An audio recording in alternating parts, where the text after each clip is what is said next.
25 बोल का 15वां बोल। 15वां बोल कौन सा है? आत्मा 8। आत्मा अर्थात चेतना। आत्मा और जीव ये दोनों ही एक जैसे शब्द लगते हैं, यानी हम समझते हैं कि दोनों ही सिमिलर हैं, एक दूसरे के पर्यायवाची शब्द हैं, पर दोनों में बहुत बड़ा डिफरेंस है। जीव यानी 6 द्रव्य में से एक द्रव्य है जीव, और आत्मा जो है वह इस जीव की भिन्न भिन्न परिणतियां जो होती है उसे आत्मा कहा जाता है। यह हम 25 बोल के अनुसार इसकी व्याख्या समझ सकते हैं, पर व्यावहारिक भाषा में हम आत्मा और जीव को एक ही समझते हैं, क्योंकि हम जानते हैं कि 6 द्रव्यों में जो जीवास्तिकाएं है वह द्रव्य से अनंत है। इसका मतलब एक ही जीव नहीं होता है, भिन्न भिन्न अनेक अनेक जो जीव होते हैं वे अनंत जीव होते हैं। तो ऐसा एक आत्मा जो होता है वह असंख्य प्रदेशों का एक पिंड होता है, और ऐसे असंख्य प्रदेशों के पिंड जो होते हैं वे अनंत होते हैं। तो हम जब कहते हैं जीव, तो जीव अलग अलग होते हैं, जीव और आत्मा एक ही होता है, अलग अलग नहीं है। उसका अर्थ सेम ही है। जीव यानी जिसमें भी चेतना होती है, जिसको सुख दुख की अनुभूति होती है, और आत्मा यानी असंख्य प्रदेशों का एक पिंड जिसमें चेतना होती है, सुख दुख की अनुभूति होती है। 25 बोल के 15वें बोल के अंतर्गत हम ये जान रहे हैं कि आत्मा के 8 प्रकार है, पर हम तो कह रहे हैं कि जीव अनंत है। तो जीव द्रव्य से अनंत द्रव्य है, मतलब ऐसे जीव अनंत मिलते हैं। तो इसका मतलब हम जान सके कि आत्मा भी अनंत हो सकती है। तो फिर यहाँ पे आत्मा 8 ही क्यों कही गई है? तो ऐसे तो आत्माएं जितनी प्रकार की परिणतियां बनती हैं वैसे प्रकार की आत्माएं उतनी उतनी आत्माएं बन सकती है, तो आत्माएं भी अनंत हो सकती है। लेकिन जब हम मूल भेद करते हैं, तो इन मूल भेदों के अंतर्गत या हम आत्मा को समझने की दृष्टि से जीव को जब हमें समझना होता है, जब हम समझने जाते हैं, तो फिर हम आत्मा के 8 भेद करते हैं। दूसरा एक हम अर्थ लगा सकते हैं कि आत्मा के 8 ही भेद क्यों किए गए हैं। तो जो मूल आत्मा होती है, यानी जो शुद्ध स्वरूप की आत्मा होती है, अपने शुद्ध स्वरूप में अवस्थित आत्मा होती है, तो उसमें 8 गुण होते हैं। तो उस आधार पर भी हम कह सकते हैं कि हमने यहाँ पे आत्मा के 8 भेद लिए हैं। अब इसके अलावा जितने भी आत्मा के भेद आते हैं वे सब अनेरी आत्मा के अंतर्गत चले जाते हैं, और ऐसे तो बहुत सारी आत्माएं हो सकती हैं। जैसे मैं सामायिक करती हूँ उस समय पे सामायिक आत्मा है, जब मैं गुस्से में होती हूँ, क्रोध में होती हूँ, तब कषाय आत्मा है। मैं अगर शांत हूँ, समता में हूँ, तो समता आत्मा कही जा सकती है। तो जो जो आत्मा की परिणतियां होती जाती हैं वैसे वैसे हम आत्मा के भेद उतने बता सकते हैं। तो आत्मा के भेद भी अनंत हो सकते हैं। तो जब हम जीव के भेद करने जाते हैं, तो जीव के भेद हम इस तरह से नहीं बता सकते। तो जैसे जैसे जीव की जो जो परिणतियां हो सकती हैं, तो वैसे वैसे उसकी आत्मा वैसी हो सकती है। तो आत्मा के 8 जो भेद हैं वो क्या है? द्रव्य आत्मा, कषाय आत्मा, योग, उपयोग, ज्ञान, दर्शन, चारित्र और वीर्य। तो ये एक ही आत्मा के भीतर जो होने वाले गुण हैं, या उसकी रुचि है, या उसके लक्षण है, या उसके दोष है, उस तरह से यहाँ पे बात की गई है। तो अब हम जानेंगे कि आत्मा जो 8 प्रकार जो बताए गए हैं इसमें क्या हम समझ सकते हैं। तो द्रव्य आत्मा जो है वो मूल आत्मा है, यानी मेन आत्मा है और शाश्वत आत्मा है। इसके अलावा जो बाकी 7 आत्माएं बताई गई हैं वे परिवर्तित होती रहती है। तो कभी कषाय आत्मा हो सकती है, कभी ज्ञान आत्मा हो सकती है, कभी चारित्र आत्मा हो सकती है। तो ये जो मूल आत्मा है वह द्रव्य आत्मा है, शाश्वत आत्मा है, और बाकी की जो 7 आत्माएं हैं वे भाव आत्मा है। तो हम पहले समझे कि द्रव्य आत्मा क्या है। तो द्रव्य आत्मा यानी चेतना के असंख्य प्रदेशों का एक पिंड जो जीव होता है। तो एक आत्मा जो होती है उसमें असंख्य प्रदेश होते हैं। वे प्रदेश एक आत्मा के जो हैं वे न कभी कम होते हैं और न कभी बढ़ते हैं। जितने प्रदेश है उतने ही प्रदेश रहेंगे, और यह अविभाज्य पिंड होता है। यानी इसको हम आत्मा से अलग नहीं कर सकते। इन प्रदेशों को भले ही हम इसे प्रदेश कह रहे हैं, असंख्य प्रदेश कह रहे हैं, पर पूरी आत्मा जो है सभी प्रदेशों से मिलकर ही बनती है। हम उसमें से कोई भी एक प्रदेश ऐसे अलग नहीं कर सकते हैं। जैसे पुद्गल में से परमाणु अलग हो जाता है, यानी पुद्गल में जब प्रदेश उस स्कंद से अलग होता है तो उसके परमाणु कहा जाता है, लेकिन आत्मा में ऐसा संभव नहीं है। उसके प्रदेश को हम अलग करके उसको परमाणु की तरह अलग नहीं कर सकते।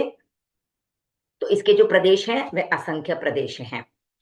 कषाय आत्मा जो है, कषाय आत्मा यानी जब जीव क्रोध, मान, माया, लोभ इन चार कषायों में होती है, उस समय पे उस आत्मा को कषाय आत्मा कहा जाता है। योग आत्मा यानी जीव जब मन, वचन, काया की प्रवृत्ति करता है तो उस तीन योगमय प्रवृत्ति को योगात्मा कहा जाता है। उपयोग यानी आत्मा जब ज्ञान और दर्शन को काम में लाती है तो उसे उपयोग आत्मा कहा जाता है। उपयोग यानी काम में लाना। तो आत्मा जब अपने ज्ञान दर्शन में किसी परिणति में होती है, उनको उपयोग में लाती है, उस समय पे उसे उपयोग आत्मा कहा जाता है। ज्ञान आत्मा यानी आत्मा जब ज्ञान करती है, ज्ञान की अवस्था में होती है, उस समय पे। दर्शन आत्मा यानी जीव जब तत्वों के प्रति यथार्थ श्रद्धा करता है या अयथार्थ श्रद्धा भी करता है तो उसे दर्शन आत्मा कहा जाता है। यानी या तो सम्यक्त्व में परिणति होगी या मिथ्यात्व में परिणति होगी। तो या तो यथार्थ तत्वों को जान रहा होगा या फिर अयथार्थ रूप में तत्वों को जान रहा होगा जीव, तो उस समय पे उसे दर्शनात्मा कहा जाता है। चारित्र आत्मा यानी आचरण में जब लाया जाता है, ज्ञान और दर्शन के बाद आचरण आता है। तो जब जीव जानी हुई वस्तुओं को, देखी हुई वस्तुओं को आचरण में लाने का प्रयत्न करता है, यानी तब उसे चारित्र आत्मा कहा जाता है। चारित्र आत्मा का दूसरा अर्थ हो सकता है जब वह कर्मों का निरोध करता है, यानी त्याग करता है, संवर लेता है, उस समय पे चारित्र आत्मा हो सकती है। अब ये चारित्र आत्मा दो प्रकार की हो सकती है, या तो देश चारित्र हो सकता है या फिर सर्वविरति चारित्र हो सकता है। सर्वविरति चारित्र यानी महाव्रत रूपी चारित्र हो सकता है, और देश विरति यानी अनुव्रत रूपी चारित्र जो श्रावक का चारित्र होता है। महाव्रत रूपी चारित्र साधु का हो सकता है। वीर्य आत्मा यानी जो जीव है उसका सामर्थ्य विशेष, जो भी प्रवृत्ति कर रहा है उसमें सामर्थ्य लगता है, एनर्जी लगती है, ऊर्जा लगती है। तो वो जो सामर्थ्य है, ऊर्जा है, वह वीर्य आत्मा से जीव को उपलब्ध होता है। अब जैसे हमने जाना ही था कि आत्मा और जीव हम व्यवहार भाषा में उसको पर्यायवाची शब्द ही कहते हैं। ये दोनों का ही अर्थ ऐसे हम देखें तो एक ही है। अब हम देखें कि जो द्रव्य आत्मा है वह मूल आत्मा है, शाश्वत आत्मा है, और बाकी की सात भाव आत्माएं हैं। तो कैसे है? तो द्रव्य आत्मा ही जब क्रोध, मान, माया, लोभ आदि कर्म रूपी दोषों का सेवन करती है, उस समय पे वह कषाय आत्मा हो जाती है। तो कषाय आत्मा यानी यह जीव का कर्मकृत दोष है। योग जो है, योग आत्मा वह जीव की प्रवृत्ति है। उपयोग जीव का लक्षण है। ज्ञान जीव का गुण है। दर्शन जीव की रुचि है। चारित्र जीव की निवृत्ति रूप अवस्था है, यानी जब वह त्याग करता है, प्रवृत्ति का त्याग किया जाता है तो निवृत्ति होती है। तो निवृत्ति रूप में जो अवस्था होती है उसे चारित्र आत्मा कहा जाता है। वीर्य जीव की शक्ति है, यानी द्रव्य आत्मा की द्रव्य आत्मा जो है वह इन आठ आत्माओं में से एक मूल आत्मा है, और बाकी शेष जो है वह कोई उसका द्रव्य आत्मा का लक्षण है, कोई उसकी रुचि है, कोई उसका गुण है, तो कोई उसका दोष है। तो एक मूल आत्मा की भिन्न भिन्न एक मूल आत्मा की यहाँ पर सात मुख्य परिणतियां बतलाई गई है। तो उसी प्रकार से जितने प्रकार का परिणामन हो सकता है, जितने प्रकार का परिणामन या परिवर्तन हो सकता है, उतनी प्रकार की आत्माएं हो सकती है और उतनी आत्मा की अवस्थाएं भी हो सकती है। तो इसका अर्थ ये होता है कि जीव जो है वह परिणमन करता रहता है, फिर भी जीव शाश्वत रहता है। इसीलिए छह द्रव्यों में एक द्रव्य है जीव द्रव्य, लेकिन उसकी अवस्थाएं बदलती रहती हैं, और वे अवस्थाएं जो हैं वे अनंत हैं, इसीलिए द्रव्य रूप में जीव को अनंत कहा गया है। तो आत्मा उन सब अवस्थाओं का बोधक शब्द है। हमें ये पता है कि आत्मा है, पर ये आत्मा है ये हमने कैसे जाना? क्योंकि आत्मा तो दिखाई नहीं देती है। आत्मा को न गंध है, न वर्ण है, न रस है, न स्पर्श है, और न आत्मा शब्द करती है। तो आत्मा जो है वह अरूपी है, यानी जिसमें वर्ण, गंध, रस और स्पर्श नहीं होता है उसे अमूर्त या अरूपी कहा जाता है। तो आत्मा भी अरूपी है। तो हम आत्मा को कैसे माने? हम आत्मा का अस्तित्व कैसे सिद्ध कर सकते हैं? आत्मा अरूपी होने की वजह से इंद्रिय ज्ञान का विषय नहीं है, और हम मनुष्य जो है या कोई भी जीव जो है वह इंद्रियों के द्वारा ही किसी वस्तु को जानता है। तो सबसे विकसित प्राणी जो है वह है पंचेंद्रिय जीव। 5 इंद्रियां उसके पास हैं, लेकिन इन 5 इंद्रियों की विषयों की भी एक क्षमता है। वह अपनी अपनी क्षमता के अनुसार विषयों का ज्ञान करता है, और आत्मा अरूपी है, इसलिए वह इंद्रिय ज्ञान का विषय नहीं है। जब इंद्रिय ज्ञान का विषय नहीं है, तो इसका मतलब कोई वस्तु नहीं है, ऐसा हम नहीं कह सकते। तो इंद्रिय ज्ञान का विषय नहीं होने से हम किसी वस्तु के अस्तित्व को नकार नहीं सकते, क्योंकि सूक्ष्म यंत्रों की सहायता से जो कीटाणु देखे जाते हैं, वे उन यंत्रों की एब्सेंस में नहीं है, ऐसा हम मान सकते हैं क्या? क्योंकि जब तक वैसे यंत्र विकसित नहीं हुए थे, तब तक हमें पता नहीं था कि वो कीटाणु थे। लेकिन जब ऐसे यंत्र विकसित हुए, तो उन कीटाणुओं को भी हम देख पाए। उन कीटाणुओं के जैसे ही ऐसी कितनी ही वस्तुएं हैं जिन्हें हम नहीं देख पाते हैं, लेकिन उनके अस्तित्व को हम नकार नहीं सकते हैं। हमारा इंद्रिय ज्ञान जो है, उसको पुद्गल की अपेक्षा यानी पुद्गल की सहायता चाहिए होती है, तब ही वह वस्तुओं का ज्ञान कर सकता है। जितना साधन स्ट्रांग होगा, उतना ही स्पष्ट ज्ञान इंद्रियां कर सकती है। लेकिन किसका? सिर्फ मूर्त द्रव्य का, जिसमें वर्ण गंध रस स्पर्श होता है, उन वस्तुओं का ज्ञान इंद्रियां साधनों की सहायता से कर सकती है, पर अमूर्त द्रव्यों का वह ज्ञान नहीं कर सकती है। जिन पदार्थों को हम आंखों से नहीं देख सकते, उनको हम यंत्रों की सहायता से देख सकते, और जिनको हम यंत्रों की सहायता से भी नहीं देख सकते हैं, उनको हम आत्मिक ज्ञान यानी अपनी आत्मा की एक विशिष्ट ज्ञान से हम उन पदार्थों को भी देख सकते हैं। लेकिन उसके लिए हमारी आत्मा का उतना विकास होना जरूरी है। इसलिए इंद्रिय ग्राह्य नहीं है, इंद्रिय नहीं देख सकती है, इसलिए आत्मा नहीं है, ऐसा हम नहीं कह सकते। इंद्रियों के द्वारा हमें पदार्थों का बाहरी ज्ञान हो सकता है, इसलिए जिन पदार्थों को हम नहीं देख पाते, उनको देखने के लिए हम यंत्रों का विकास करते हैं। साइंटिस्ट लोग रिसर्च करते हैं और ऐसे ऐसे यंत्र खोज निकालते हैं, जिनके द्वारा जो पदार्थ दृष्टिगत नहीं है या जिनको हम नहीं देख पाते हैं, उन सूक्ष्म पदार्थों को भी हम देख सकते हैं, और कुछ हद तक हम उसमें सफल होते हैं। लेकिन कुछ दिन होने के बाद, जैसे कोई नया यंत्र आविष्कार होता है, उससे हम पदार्थों को देखते हैं, लेकिन कुछ समय के बाद उसकी शक्ति भी कम हो जाती है, या उनके प्रति हमारा आकर्षण कम हो जाता है, तो हम और उससे भी और आधुनिक यंत्र का आविष्कार करने के लिए प्रयत्न करने लग जाते हैं। जैसे देखिए, पहले हम यातायात के लिए बैलगाड़ी का प्रयोग करते थे, उसको व्हील्स लगाए और शुरू किया। लेकिन जब हमको लगा कि ये तो बहुत टाइम लेती है, तो इससे कुछ फास्ट होना चाहिए, तो फिर साइकिल का आविष्कार हुआ।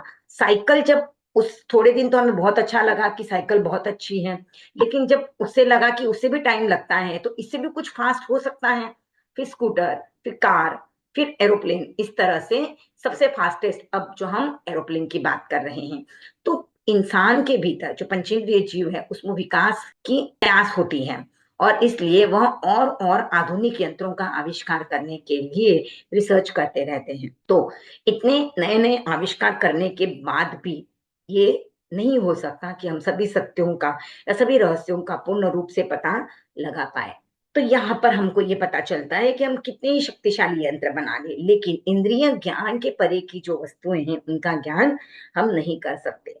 तो इंद्रिय ज्ञान के द्वारा हम जितना जान सकते हैं, उससे ज्यादा हम उस यंत्रों के सहारे जान सकते हैं। लेकिन आज जो हमें ज्ञान लग रहा है, वो थोड़े दिन के बाद ऐसे लगता है कि नहीं नहीं, इससे भी और ज्यादा जान सकते हैं, तो वह कल के लिए अज्ञान बन जाता है। और आज इस शताब्दी का जो ज्ञान है, वह अगली शताब्दी के लिए भी अज्ञान बन जाता है। तो इस तरह से इंद्रिय ज्ञान की कुछ सीमा है, और इसीलिए हम जितने भी आविष्कार करते जा रहे हैं, हमें वह कम लगते हैं, और हम और नए नए आविष्कार करने के पीछे लगे रहते हैं। जैसे हम देखें, गर्मी लगती है, तो हमने सबसे पहले क्या किया? हाथ से पंखा झेलना शुरू किया। उसके बाद हमने ये सीलिंग फैन, वॉल फैन, उसके बाद कूलर्स, फिर एसी, इस तरह से हम आविष्कार करते ही गए हैं। फिर भी अभी भी उतने फिर भी जितने भी आविष्कार हम करते जाएं, हमें वह सेटिस्फेक्शन नहीं मिलता है, क्योंकि यह सब इंद्रियों का ज्ञान है। अब आत्मा को जैसे हमने जाना कि आत्मा अमूर्त है, अरूपी है, उसको हम इस इंद्रियों के द्वारा आत्मा को नहीं जान सकते। तो हम आत्मा को कैसे जानें? हम आत्मा को मानते हैं। जो आस्तिक जीव हैं, जो आस्तिकवाद हैं, आस्तिक धर्म है, जो आस्तिक लोग हैं वो मानते हैं कि आत्मा है, तो वो किस आधार पर आत्मा को मानते हैं? तो यहाँ पर ये बात आती है कि आत्मा को हम अनुमान के द्वारा जान सकते हैं या अनुभव कर सकते हैं। जैसे आप देखिए, आज मैं आपके सामने बोल रही हूँ, तो मैं आपके सामने बोल रही हूँ, मतलब कुछ तो ऐसा तत्व है जिसकी वजह से मैं आपके सामने हलन चलन कर रही हूँ, आपके साथ बात कर पा रही हूँ, आपको कुछ बताने का मैं प्रयत्न कर रही हूँ। लेकिन जिस दिन आपको पता चलेगा या मेरी डेड बॉडी होगी, मेरी डेथ हो जाएगी, तब मेरे ये शरीर तो रहेगा, लेकिन तब मैं बोलूंगी नहीं, मेरी आंखें इस तरह से हलन चलन नहीं कर पाएगी, मेरे शरीर में ये हलन चलन नहीं होगा। तो ऐसी क्या वस्तु थी जिस वजह से मैं हलन चलन कर पा रही थी, और ऐसी क्या वस्तु है जो इस शरीर से निकल गई उसके बाद यह डेड बॉडी कही जाती है, इसे हम रेखा धाकड़ का जीव नहीं कहते हैं। तो ये क्या वस्तु, तो ये जो डेड बॉडी और लाइफ, अभी इसके बीच में कुछ तो भी ऐसा तत्व है जो तत्व काम कर रहा था और इसलिए मैं बोल पा रही हूँ। तो वह तत्व है आत्मा। जब वह आत्मा इस शरीर को छोड़ के निकल जाती है तब इसे डेड बॉडी कहा जाता है। जैसे हम एग्जाम्पल लें, आज मैंने ये साड़ी पहनी है, तो ये नई साड़ी है, लेकिन कुछ दिनों के बाद ये पुरानी हो जाएगी, तो मैं इसे फेंक दूंगी और नई साड़ी लेके आऊंगी। या फिर इस साड़ी से मुझे इतना लगाव नहीं रहेगा, तो मैं इसे रख दूंगी और नई साड़ी लेके पहनूंगी या नया ड्रेस लेके आके पहनूंगी।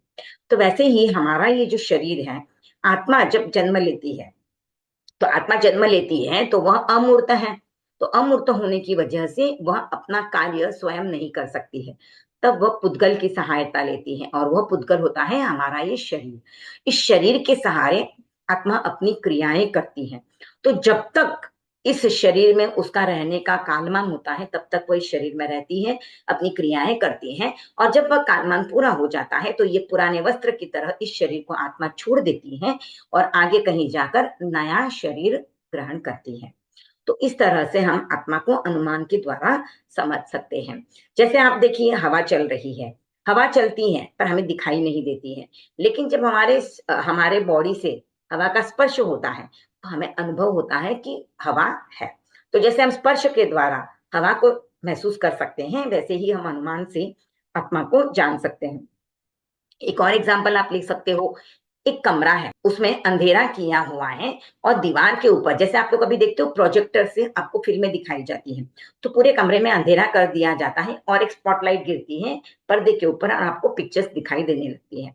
लेकिन वो पर्दा चल रहा है, वो प्रोजेक्टर चालू है, फिल्म्स आ रही है, और आप लाइट चालू कर दीजिए या कमरे को खोल दीजिए तो वे तस्वीरें आपको दिखाई नहीं देती हैं, लेकिन तभी भी वे तस्वीरें चल रही होती हैं। तो वैसे ही हमारी आत्मा भी है, लेकिन वह हमारे इंद्रियों से हम जान नहीं सकते हैं।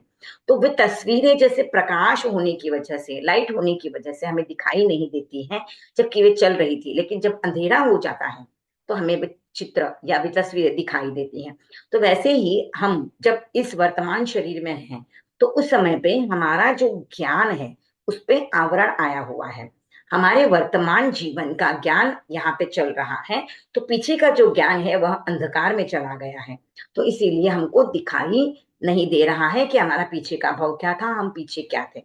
तो हमें आत्मा के बारे में कुछ भी पता नहीं चलता है। लेकिन जैसे ही हम इंद्रिय रूप में हमारी जो दरवाजे और खिड़कियां हैं उनको बंद करके एकाग्रता, आत्मचिंतन और ध्यान करते हैं और जानने का प्रयत्न करते हैं, तो हमारे पूर्व जन्म की समस्त घटनाएं, समस्त अनुभवों का ज्ञान हम प्राप्त कर सकते हैं। आप सभी जानते हैं मेघ कुमार की घटना। मेघ कुमार जब दीक्षित हुए थे उस समय पे, उसी दिन उनका मन विचलित हो गया, क्योंकि उनको सोने का स्थान रास्ते के बीच में मिला था। उस समय पे ऐसी व्यवस्था थी कि जो दीक्षा क्रम से सोने की व्यवस्था होती थी। तो मेघ कुमार रात को जब सोए तो कोई साधु स्वाध्याय के लिए बाहर जा रहे थे, कोई परिष्ठापन के लिए, कोई मलमूत्र विसर्जन के लिए, तो इस तरह से बार बार आना जाना चल रहा था। तो मेघ कुमार ने सोचा मैं कहाँ आ गया, जब मैंने दीक्षा नहीं ली थी गृहस्थ अवस्था में तो यही साधु मुझे कितना मान सम्मान देते थे, और आज कोई मेरी परवाह ही नहीं कर रहा है। सुबह उठकर जैसे ही वे भगवान महावीर के पास गए, तो भगवान महावीर तो केवल ज्ञानी थे, उन्होंने तो जान लिया मेघ कुमार विचलित हो गया है। तो भगवान महावीर ने क्या किया, मेघ कुमार को उनके पूर्व जन्म की स्मृति दिलाई कि तुम पूर्व जन्म में तिर्यंच होते हुए भी कैसे एक खरगोश पे अनुकंपा की। कौन सी अनुकंपा? लोकोत्तर अनुकंपा, उसको बचाने के उद्देश्य से नहीं, उन्होंने अनुकंपा की कि मुझे इस जीव की हिंसा का दोष ना लगे। तो ऐसे तिर्यंच के भाव में भी जब उन्होंने ऐसी अनुकंपा की, 2.5 दिनों तक अपने पैर को अधर में लटका के रखा, तो उनको जब ये जैसे ही याद दिलाया भगवान महावीर ने, तो उन्होंने उस पे मानसिक एकाग्रता, चिंतन और ध्यान किया, और उनके ज्ञानावरणीय कर्म का क्षयोपशम हो गया और उन्हें जाति स्मृति ज्ञान हो गया, और उन्होंने अपने पूर्व भाव को स्पष्ट रूप में देखा। भगवान महावीर तो जो भी जीव उनके पास जाते, कि जो जीव आया है उसको समझाने का उनके पास एक बहुत सिंपल तरीका था। उसे पूर्व जन्म याद दिलाते थे, उसे जाति स्मरण ज्ञान हो जाता और वह जीव वापस संयम में स्थिर हो जाता था। तो ये जो जाति स्मृति ज्ञान है, यह मति ज्ञान का ही एक प्रकार है, कोई अवधि ज्ञान नहीं है। पर जाति स्मृति ज्ञान से कोई जीव अगर एकाग्रता, ध्यान पूर्वक ध्यान करे, इंद्रियों के दरवाजे और खिड़कियों को बंद कर दे, तो उसे अपने पूर्व 9 संगी भवों का ज्ञान हो सकता है। यानी ऐसे भव जिनमें उस जीव के मन होता है, तो ऐसे भवों को वह जान सकता है। तो वह जानने के बाद जीव को पता चल जाता है कि ओ, मैंने पिछले जन्म में ऐसे कार्य किए थे, इसलिए ऐसा हुआ। अगर अच्छा हो रहा है तो वो सोचता है कि अच्छा, मैंने पिछले जन्म में इतनी साधना की थी, पुण्य बंधे मेरे, धर्म की क्रिया करने से मेरा पुण्य बंधा, मुझे यहाँ पे ऐसा आयुष्य मुझे मिला है। अगर उसने पाप कर्म किए हैं तो उसे पता चलेगा, तो फिर वह उन चीजों से अपने आप को निवृत्त करने की कोशिश करता है। तो ये जब किसी को हम एहसास दिलाते हैं कि तुमने पहले ऐसा काम किया था इसलिए ऐसा हुआ, तो वह व्यक्ति जागरूक हो जाता है और फिर बुराई से भी दूर हो जाता है, और अगर अच्छा है तो और भी अच्छा काम करने के लिए प्रवृत्त हो जाता है। अब हम ये जाने कि हम जब आत्मा के बारे में बात कर रहे हैं, इन 8 आत्माओं को एक बार हम साइड में रखें, तो हम ये जाने कि आत्मा कब से है, कब तक रहेगी। तो आत्मा अनादिकाल से है और अनादिकाल तक रहेगी। यानी आत्मा जो है वह न कभी जन्मती है और न कभी मरती है, उसकी पर्याय बदलती रहती है, यानी वह शरीर बदलता रहता है। तो आत्मा जो है वह शाश्वत है। यह प्रकृति का अटल नियम है कि जो आत्मा संसार में है वह हमेशा थी, है और रहेगी। और जब तक उसके कर्म लगे हुए हैं तब तक वह संसारी अवस्था में रहेगी, और जैसे ही कर्मों से मुक्त हो जाएगी, सभी प्रकार से कर्मों से मुक्त हो जाएगी, तो वह सिद्ध रूप में अवस्थित रहेगी, मुक्त आत्मा के रूप में अवस्थित रहेगी। तो ये कर्म जो है वह आत्मा को संसार में बांधे रखते हैं। तो जिस जीव ने जैसा कर्म किया है उसको वैसा ही फल भोगना पड़ता है, और जिस जीव ने कर्म किया है उसी जीव को कर्म भोगना पड़ता है। ऐसा नहीं होता है कि कर्म तो किए हैं रेखा धाकड़ ने और भोगेगा कोई दूसरा व्यक्ति, ऐसा हो नहीं सकता है। आप भले ही कितना ही छुपा के करो, कितना ही समझदारी से करो, कर्म जिसने किया है उसको ही फल देगा। ऐसे कहा जाता है कि कर्म एक ऐसा लेटर है जिसके ऊपर न तो एड्रेस लिखा है और न नाम लिखा है, फिर भी जिसने किया है उसके पास वह बराबर फल देने के लिए चला जाता है। तो अगर हमने कोई कार्य किया है, कोई कर्म किया है, अगर अच्छा कर्म किया है, उसका फल हमें समझो इस जन्म में नहीं मिला, तो कहीं ना कहीं अगले जन्म में जाकर मिलेगा। और अगर हमने यहाँ पर कोई गलत कार्य किए हैं, कोई पापकारी प्रवृत्तियां की हैं, तो उनका फल अगर हमें यहाँ पर नहीं मिल रहा है तो अगले जन्मों में जाकर अवश्य मिलेगा। हम बहुत बार देखते हैं कि कोई व्यक्ति पाप कर्म कर रहे हैं, बुरा काम कर रहे हैं, लेकिन फिर भी वे यहाँ पर सुखी हैं, उनको तो उस पाप का फल नहीं मिल रहा है।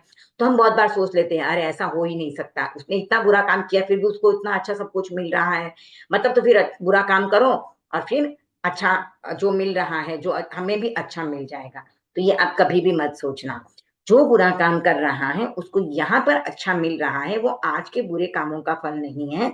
उसने पिछले जन्मों में कहीं तो भी धर्म का कार्य किया है, कुछ अच्छे कार्य किए हैं, साधना की है, उसकी पुण्याई का फल यहाँ पे उसको मिल रहा है। और अभी वो जो पाप कर्म कर रहा है उसका फल भी उसको कहीं ना कहीं जाके मिलेगा। इस बात को आपको ऐसे समझना है कि जो भी कर्म हम करते हैं उसका फल तुरंत नहीं मिलता है। जो कर्म हमारे आत्मा के, यानी हमारे कार्बन शरीर के आके बंधता है, वह एक निश्चित अवधि के लिए आके बंध जाता है, और उस अवधि के बाद ही, यानी एक निश्चित अवधि के लिए बंधता है, और उसमें भी उसकी सत्ता रूप की अवधि अलग होती है। तो वह सत्ता रूप की अवस्था जब खत्म होती उसके बाद ही वह उदय में आता है और फल देता है। यानी आते ही आपको कर्म, जैसे आज मैंने किसी को तकलीफ दी, तो उस समय पे मेरे कर्म तो बंध गया, लेकिन उसका फल मुझे कितने समय के बाद मिलेगा वो भी उसी समय डिसाइड होता है। वो मेरे भावों के ऊपर डिसाइड होता है। मैंने कितनी तीव्र परिणामों से उस कर्म को किया था, उस हिसाब से मुझे उसका फल कितना समय के बाद मिलेगा। जितने तीव्र भावों से हम कर्म करते हैं तो उतना लेट उसका फल मिलता है, और जितने हल्के परिणामों से करते हैं उसका फल भी हमें उतना जल्दी मिलता है और उतना ही हल्का मिलता है।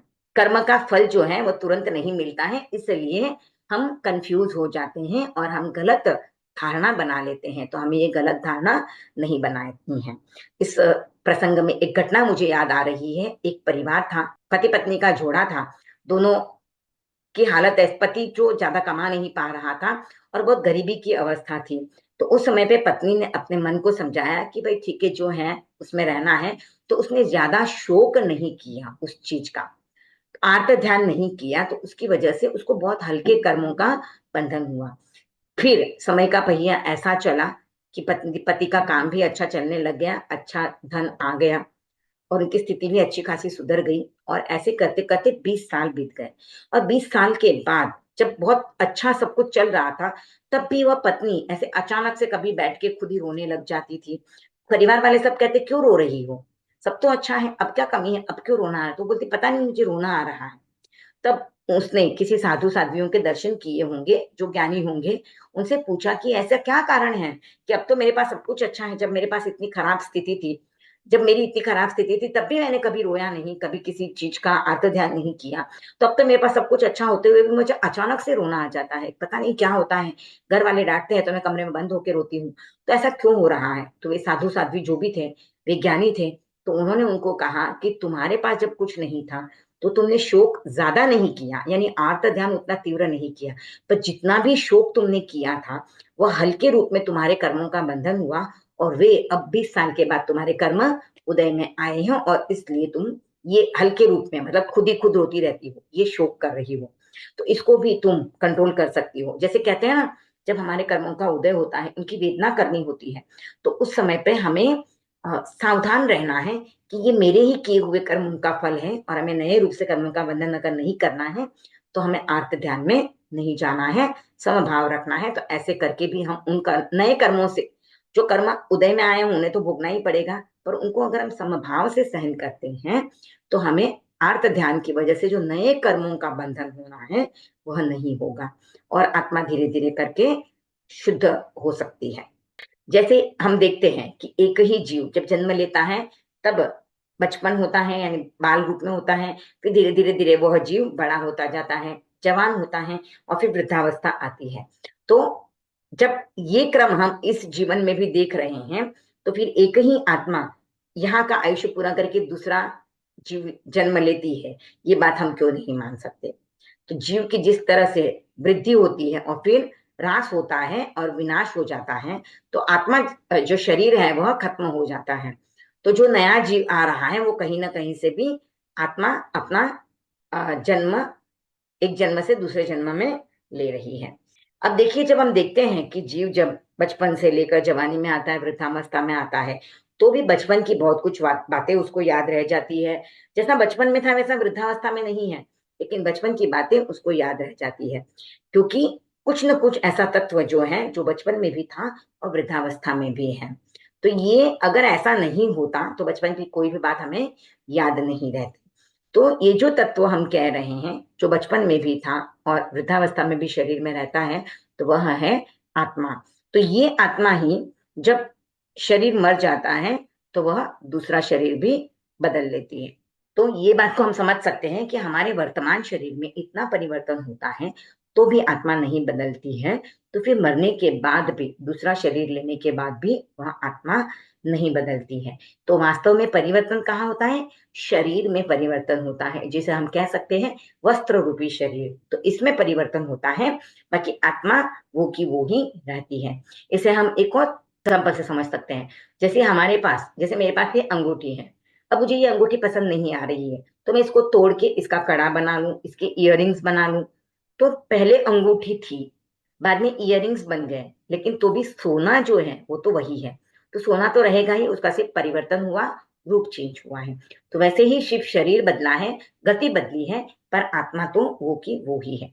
शरीर शास्त्र मानता है कि शरीर की प्रत्येक क्षण मृत्यु होती रहती है, क्योंकि जो जीव जिस समय जन्मता है उसी समय अगर नहीं मरे तो उस जीव की कभी भी मृत्यु नहीं हो सकती है। तो जिस क्षण जन्मा उसी क्षण उस जीव की मृत्यु होनी शुरू हो जाती है। इसीलिए तो हम कहते हैं ना, 1 साल हो गया, 2 साल हो गया, 10 साल हो गया। तो 10 साल हुआ यानी 10 साल की उसकी जो 10 साल उसके जीवन में से कम हो गए, यानी 10 साल की उसकी मृत्यु हो गई। अब जो बाकी का जीवन है वह आगे चलेगा।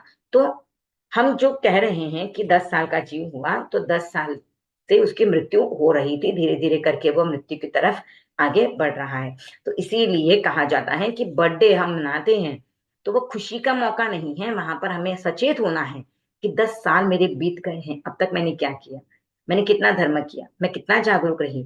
इन बातों पे हमें फोकस करना चाहिए। तो बर्थडे मनाने के पीछे औचित्य, हम ऐसे सोचते हैं कि हम खुशी मनाने का बहाना ढूंढ रहे हैं। खुशी कहीं बाहर नहीं होती है, खुशी हमारे भीतर होती है। हम हर दिन को बर्थडे की तरह एंजॉय कर सकते हैं, लेकिन हमें एंजॉय करते हुए भी कर्मों का बंधन नहीं करना है। जो भी हम कार्य करते हैं अनासक्त भाव से करें, नए रूप में कर्मों का बंधन नहीं करें। हमें कर्मों को काटने के लिए यह मनुष्य जन्म मिला है, यह शरीर मिला है, तो हमें कर्म क्षय करने के लिए इस शरीर का उपयोग करना चाहिए।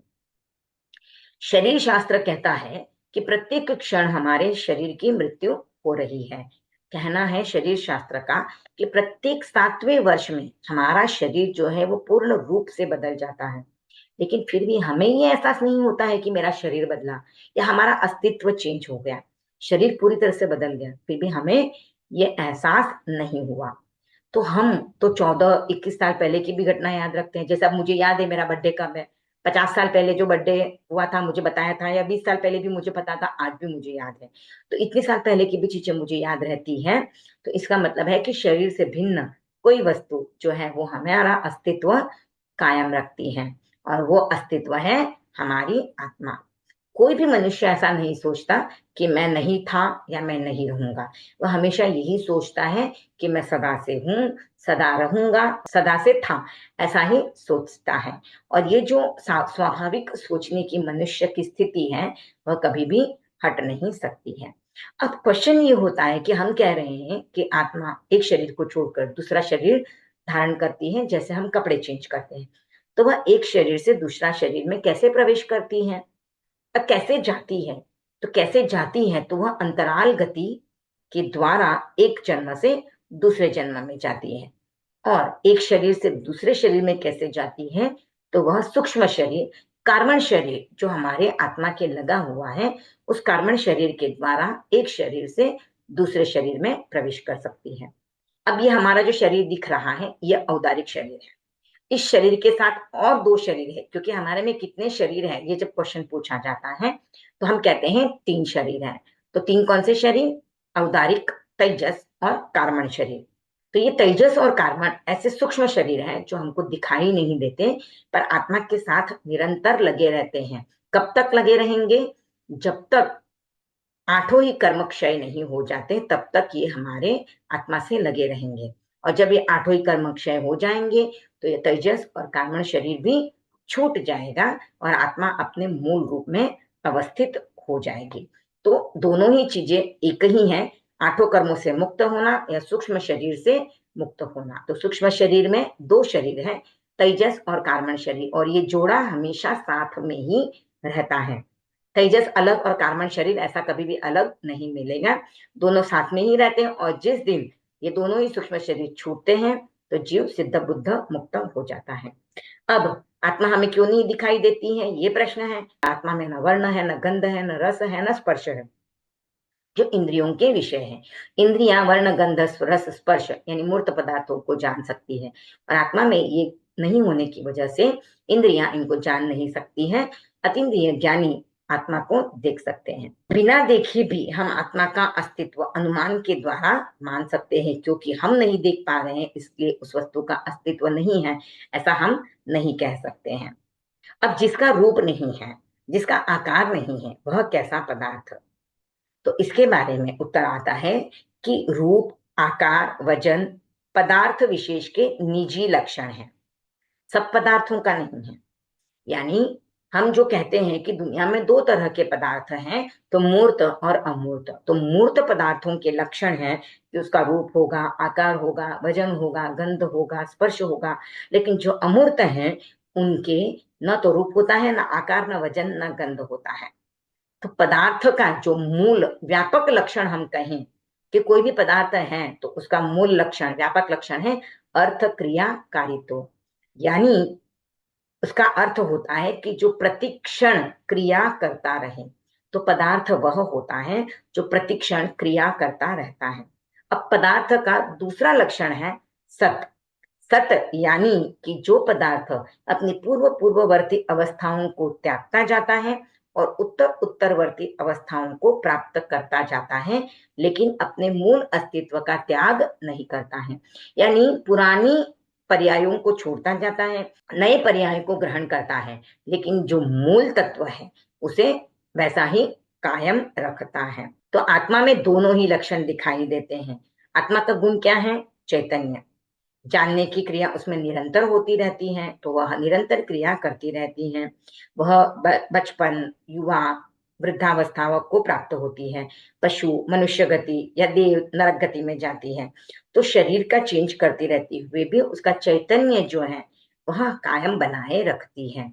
यानी जब वह मनुष्य गति में जाती है या तिर्यज गति में जाए या नरक गति में जाए या देव गति में जाए, पर चैतन्य जो है वो बना रहता है। और जीव कभी भी अजीव नहीं हो सकता है। यानी चेतना कभी अचेतन नहीं हो सकती है, जीव कभी अजीव नहीं हो सकता है, वैसे ही अजीव कभी जीव नहीं बन सकता है।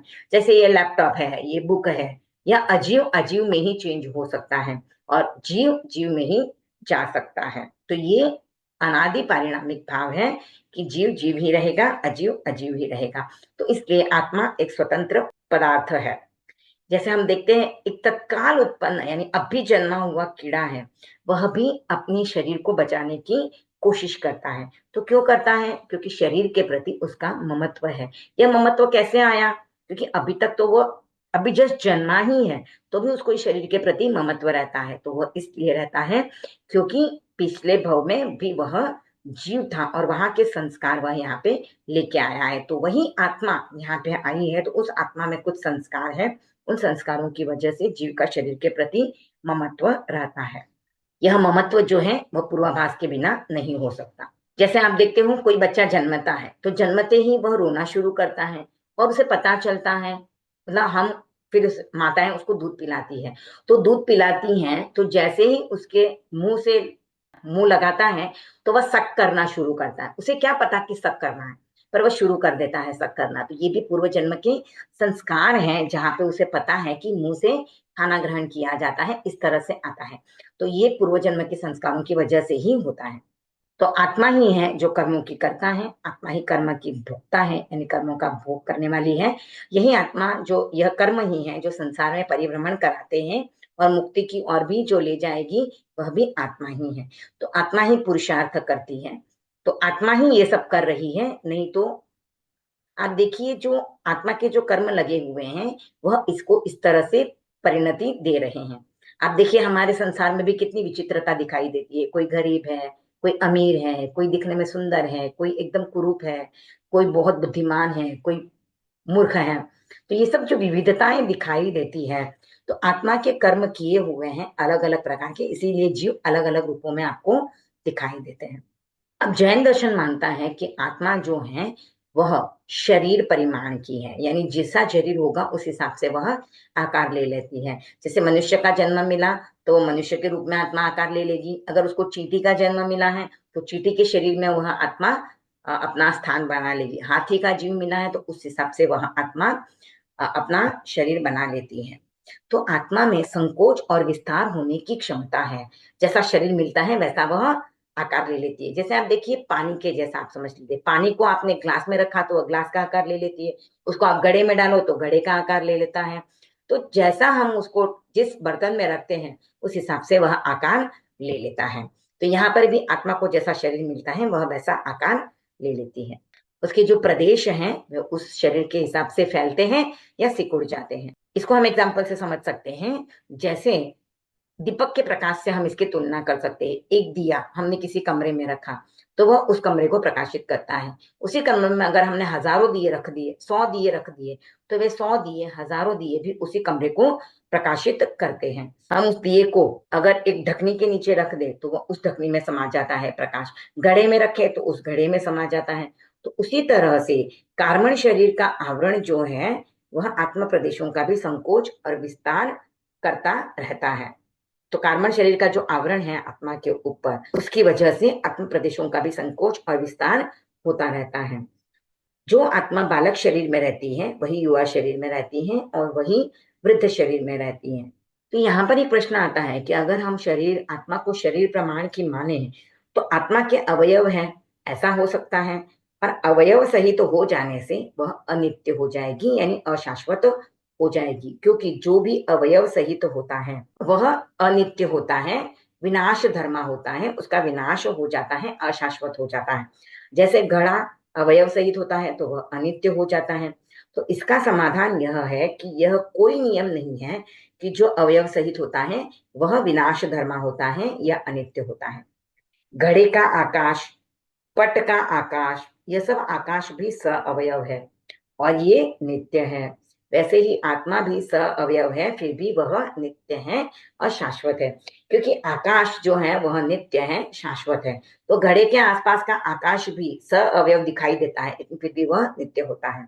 तो वैसे ही आत्मा भी स अवयव दिखाई देती है, फिर भी वह हमें जान पड़ता है कि आत्मा भी जो है वह शरीर प्रमाण की है, स अवयव है, तो वह अनित्य होगी, पर ऐसा होता नहीं है। आत्मा स अवयव और नित्य है, क्योंकि जो अवयव किसी कारण से इकट्ठे होते हैं वे फिर अलग हो सकते हैं। इसलिए जैसे कि हमने किसी पुद्गलों का योग होने से कोई वस्तु बनी है, तो वह वापस गलन होने से यानी अलग हो जाने की वजह से वह वस्तु अनित्य हो सकती है, नाश हो सकती है। लेकिन जो अविभागी अवयव होते हैं वे किसी कारण से इकट्ठे नहीं होते हैं, इसलिए वे कभी भी पृथक नहीं हो सकते। और विश्व की कोई भी वस्तु एकांत रूप से नित्य और एकांत रूप से अनित्य नहीं हो सकती। प्रत्येक वस्तु नित्यानित्य होती है, यानी नित्य भी होती है, अनित्य भी होती है, ऐसा जैन दर्शन मानता है। तो आत्मा नित्य भी है, आत्मा अनित्य भी है। तो आत्मा का जो चैतन्य स्वरूप है वह कभी भी नहीं छूटता, इसलिए वह नित्य है। और आत्मा के प्रदेश कभी संकुचित होते हैं, कभी विकसित होते हैं, कभी सुख में होते हैं, कभी दुख में होते हैं, कभी तिरिंच गति में होते हैं, कभी मनुष्य गति में होते हैं, कभी देव गति में होते हैं, कभी नरक गति में होते हैं। तो इस वजह से आत्मा पर्याय बदलती रहती है, इसलिए आत्मा अनित्य भी है। तो अगर हम स्यादवाद की दृष्टि से देखें, जहां पर किसी अपेक्षा से जब कथन किया जाता है, तो सा अवयव होते हुए भी आत्मा के शरीर परिमाण होने में बाधक नहीं है। तो सा अवयव सहित होना भी आत्मा के शरीर परिमाण होने में बाधक नहीं है, और सा अवयव होने की वजह से आत्मा अनित्य है ऐसा भी नहीं कहा जा सकता। अब व्यावहारिक रूप जब हम देखते हैं तो जीव के कुछ लक्षण और बतलाए जाते हैं, जैसे कि सजातीय जन्म होता है, सजातीय वृद्धि होती है, सजातीय उत्पादन, विजातीय पदार्थों का आदान किया जाता है, स्वरूप में परिणमन किया जाता है, यानी विजातीय पदार्थों का ग्रहण किया जाता है और उनका उत्सर्ग भी किया जाता है। तो ये भी व्यावहारिक रूप में पहचान के लिए जीव के लक्षण माने जाते हैं। अब सजातीय जन्म का अर्थ क्या है वह समझेंगे। सजातीय जन्म यानी अपने ही प्रकार के किसी के शरीर से उत्पन्न होना, यानी मनुष्य के शरीर से मनुष्य का उत्पन्न होना, कुत्ते के शरीर से कुत्ते का जीव उत्पन्न होना, तो ये सजातीय जन्म है। सजातीय वृद्धि यानी सेम शरीर से उत्पन्न होके सेम जीव उत्पन्न होता है और फिर वह बढ़ता है। जैसे मनुष्य के शरीर से मनुष्य का जीव उत्पन्न हुआ और वह वृद्धिंगत होगा, यानी बचपन से युवावस्था को प्राप्त करेगा। अब सजातीय उत्पादन यानी जो जीव मनुष्य के शरीर से उत्पन्न हुआ है वही जीव वापस अपने शरीर से अपने जैसे किसी जीव का निर्माण करता है, तो ये सजातीय उत्पादन हो जाता है। अब विजातीय तत्व का ग्रहण करना, उसका परिणमन करना, धातु के रूप में परिणमन करना या उनका ग्रहण करके उनका उत्सर्ग करना, तो यह जो गुण है यह जड़ पदार्थों में नहीं देखा जाता है। लेकिन जो प्राणधारी जीव होते हैं, यानी जिनमें प्राण होता है वे ग्रहण भी करते हैं विजातीय वस्तुओं का और उसका उत्सर्ग करते हैं। जैसे मनुष्य है, वह भोजन ग्रहण करता है और फिर उसका विसर्जन करता है, भाषा वर्गणा के गणों को ग्रहण करता है और भाषा के रूप में उसका परिणमन करके वचन योग का प्रयोग करता है। तो ये जो लक्षण है वे प्राणियों में ही मिलते हैं, अप्राणियों में या अजीव पदार्थों में नहीं मिलते हैं। पर ये लक्षण भी सभी प्राणियों में नहीं मिलते हैं, इसलिए इनको उपलक्षण कहा जाता है। तो उपलक्षण कौन से हैं? सजातीय जन्म, सजातीय वृद्धि, सजातीय उत्पादन, विजातीय पदार्थों का ग्रहण और उत्सर्ग। अब कई लोग जो हैं वो जीव को एक सर्वश्रेष्ठ यंत्र सिद्ध करना चाहते हैं कि ऐसा यंत्र जो कोई भी मनुष्य या जीव, कोई भी व्यक्ति कितना भी विकसित है मनुष्य तो भी ऐसा यंत्र नहीं बना सकते। तो ऐसा यंत्र सिद्ध करने की कोशिश कर रहे हैं और कहते हैं कि मनुष्य या प्राणी जो है वो सबसे निपुण यंत्र है जो अपना काम करता रहता है, आत्मा जैसी कोई वस्तु नहीं है। तो ये जो बात कही जाती है कि मनुष्य जो है वह एक निपुण यंत्र है, इस बात को हमें अगर परखना है सही है कि गलत है, तो जो उपरोक्त उपलक्षण बताए हैं इनकी सहायता से हम इस युक्ति को गलत साबित कर सकते हैं। यंत्र कितना भी अच्छा है, कितना भी विकसित है, लेकिन वह अपनी तरह सजातीय यंत्रों का उत्पादन नहीं कर सकता और न वह उत्पन्न होने के बाद बढ़ता है और न ही वह सजातीय यंत्रों से उत्पन्न होता है। तो इसीलिए आत्मा और यंत्र ये दोनों एक नहीं है। इसके अतिरिक्त तो जो खाना पीना की बात हम कर रहे हैं तो ये कोई व्यापक लक्षण नहीं है। जैसे हम एग्जांपल ले, एक मिक्सर बन गया। अब वह मिक्सर अपने जैसा कोई मिक्सर खुद उत्पन्न नहीं कर सकता और वह बढ़ भी नहीं सकता, और जो मिक्सर अपने में से दूसरा मिक्सर बना ही नहीं सकता है, तो फिर वह यंत्र है। वैसे ही कोई भी मशीनरी, कोई भी अच्छा मशीन या कोई भी अच्छा जो विकसित हमने आविष्कार किए उनको, किसी भी वस्तु को हम ले ले, यंत्र रूपी वस्तु को, तो वह आत्मा से बराबरी नहीं कर सकता। जीव को जो यंत्र साबित करना चाहते हैं वह सिद्ध नहीं हो सकता है। तो ऐसा कहते हैं, ऐसा अगर हम देखें तो इंजन जो है वह खाता भी है पीता भी है, लेकिन वह जीव नहीं है, क्योंकि खाना और पीना जीव का मुख्य लक्षण नहीं है। क्योंकि हम जब कहते हैं कि संसारी अवस्था में जीव है तब खाता पीता है, लेकिन जब मुक्त हो जाता है तब वह खाता पीता नहीं है, तो भी वो जीव है। तो खाना और पीना ये जीव का मुख्य लक्षण नहीं है। कुछ लक्षण ऐसे हैं जो हम जीव की पहचान के लिए प्रस्तुत कर सकते हैं, लेकिन सभी लक्षण सभी जीवों में हो ये जरूरी नहीं है। ऐसे और अनेक लक्षण जीव की पहचान कराने के लिए प्रस्तुत किए जा सकते हैं, लेकिन मेन जो जीव का लक्षण है वह है चैतन्य। तो ऐसा कोई भी जीव नहीं हो सकता जिसमें चैतन्य न हो। एक इंद्रिय से लेकर पंचेंद्रिय तक के सभी जीव जिनमें मन है, भले ही वह अतीन्द्रिय जीव हैं, प्रत्यक्ष ज्ञान वाले जीव हैं, सभी में कम अधिक कैसा भी रूप में आप देखें, आपको चैतन्य या ज्ञान की मात्रा तीनों ही काल में निश्चित रूप में मिलेगी। जो बुद्धिमान होता है वही जीव है, जो मूर्ख है वह जीव नहीं है, ऐसा हम नहीं कह सकते। बुद्धिमान जो व्यक्ति है या बुद्धिमान जो जीव है वह ज्ञान के विकास से कहलाता है, लेकिन चैतन्य का अर्थ बुद्धिमान होना नहीं है। चैतन्य का अर्थ है जानने या अनुभव करने की शक्ति का होना, और कम से कम अनुभव रूप ज्ञान तो प्रत्येक आत्मा में मिलेगा। कम से कम अनुभव रूप का ज्ञान यानी एकेंद्रिय जीव में मिलेगा, यानी उनके सिर्फ स्पर्शन इंद्रिय होती है, शरीर के द्वारा वे अनुभव रूप ज्ञान करते हैं। वे भी अपने शरीर की सुरक्षा करने का प्रयत्न करते हैं, उनमें भी कुछ रूप में चेतना होती है। भले ही सबसे कम अविकसित जीव है, लेकिन उनमें भी चेतना होती है। और ऐसे फिर द्विंद्रिय, त्रिंद्रिय, चतुरिंद्रिय और पंचेंद्रिय जीवों में चेतना सबसे विकसित अवस्था में होती है। तो आज हमने आत्मा को जाना है। तो आत्मा जो है वह मूल है, शाश्वत है, और आत्मा के 8 भेद ये आत्मा तत्व को समझने के उद्देश्य से किए गए हैं। ऐसे तो आत्मा के अनेक भेद हो सकते हैं, पर मूल रूप में जीव जो है चेतन लक्षण के द्वारा जाना जाता है, जिसमें चेतना होती है वह जीव होता है। जीव स्पर्श रस गंध वर्ण से मुक्त है, ये इसमें नहीं पाए जाते हैं और इसलिए वह अमूर्त है, इंद्रिय ज्ञान का विषय नहीं है। फिर भी हम अनुमान के द्वारा, अनुभव के द्वारा आत्मा को, जीव के अस्तित्व को जान सकते हैं। और आत्मा सदा थी, है और रहेगी, और जैसा शरीर आत्मा को मिलता है उस हिसाब से वह अपने आत्मा प्रदेशों का संकोच कर लेती है, या उसका विस्तार कर लेती है। और आत्मा नित्य भी है, अनित्य भी है, क्योंकि आत्मा का चैतन्य गुण जो है वह सदा था, है और रहेगा। और आत्मा जो है वह अपने रूप परिवर्तन करती रहती है, पर्याय बदलती रहती है, और इसलिए वह अनित्य है। तो आत्मा नित्यानित्य भी है या परिणामी नित्य भी है। एकांत रूप में कोई भी तत्व नित्य नहीं हो सकता, अनित्य नहीं हो सकता। व्यावहारिक रूप में आत्मा की पहचान के लिए, जीव की पहचान के लिए कुछ लक्षण बताए जाते हैं, पर वही उन लक्षणों के द्वारा ही आत्मा का अस्तित्व सिद्ध किया जा सके यह कोई जरूरी नहीं है। सिद्ध जीव न खाते हैं न पीते हैं, फिर भी वे जीव हैं। और जो भी तत्व या पदार्थ होता है उसके आकार, रूप, रंग आदि जो है कुछ सामान्य लक्षण हैं, पर मूल जो दो लक्षण हैं पदार्थ के वे हैं अर्थ, क्रियाकारित्व और सत रूप में होना। प्रतिक्षण क्रिया करते रहना यानी अर्थ, क्रियाकारित्व, और पूर्ववर्ती अवस्थाओं को छोड़ना और नई अवस्थाओं को ग्रहण करते हुए भी अपने मूल अस्तित्व को बनाए रखना, ये दो लक्षण जिनमें पाए जाते हैं वे पदार्थ होते हैं। और आत्मा में ये सभी लक्षण पाए जाते हैं। तो इसीलिए आत्मा मूल रूप में आत्मा शाश्वत है, और पर्याय बदलने की वजह से वह अशाश्वत भी है। तो आत्मा नित्यानित्य है, ऐसा जैन धर्म मानता है। तो इसी के साथ ओम हर हर।